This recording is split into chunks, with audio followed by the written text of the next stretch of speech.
అసలు ఈ తిరుపతి లడ్డు వివాదం ఏంటి? మొత్తం స్టోరీ చిన్నగా తెలుసుకుందాం. న్యూస్ రిపోర్ట్స్ ప్రకారం ఫస్ట్ ఆంధ్రప్రదేశ్ ముఖ్యమంత్రి చంద్రబాబు నాయుడు గారు ఒక మీటింగ్ లో పబ్లిక్ అనౌన్స్మెంట్ చేశారు, లడ్డూలో జంతువుల కొవ్వు కలిసిందని. దాని తర్వాత ఎంతో మంది సాక్ష్యాలు అడిగారు, ఇంకా సాక్ష్యాలు బయట కూడా పెట్టారు. జూలై నెలలోనే ల్యాబ్ రిపోర్ట్ వచ్చింది. ఆ రిపోర్ట్ ప్రకారం ఫిష్ ఆయిల్, జంతు కొవ్వు తిరుపతి లడ్డులో కలిశాయి. ఇది 2 ఏళ్లగా జరుగుతోందిట. ఇంతకు ముందు కర్ణాటక గవర్నమెంట్ వారి నందిని బ్రాండ్ నెయ్యితో తిరుపతి లడ్డు చేసేవారు. కానీ 2 ఏళ్ల ముందు వారి ధరలు 392 రూపాయల కేజీ నెయ్యి నుంచి 470 రూపాయల పర్ కేజీ అయ్యింది. గతంలో కూడా నందిని వారు టెండర్ ఓడిపోయారు. ఇది మొదటిసారి కాదు.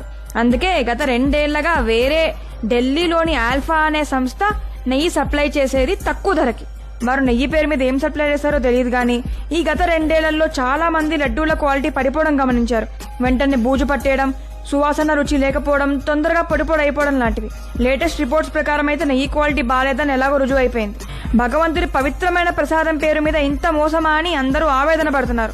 ఇప్పటి గవర్నమెంట్ అధికారంలోకి రాగానే నందిని కంపెనీకి తిరిగి కాంట్రాక్ట్ అప్పగించేసింది. తప్పి ఎవరిదో తెలియదు కానీ భగవంతుడు మాత్రం అన్ని చూస్తున్నాడు.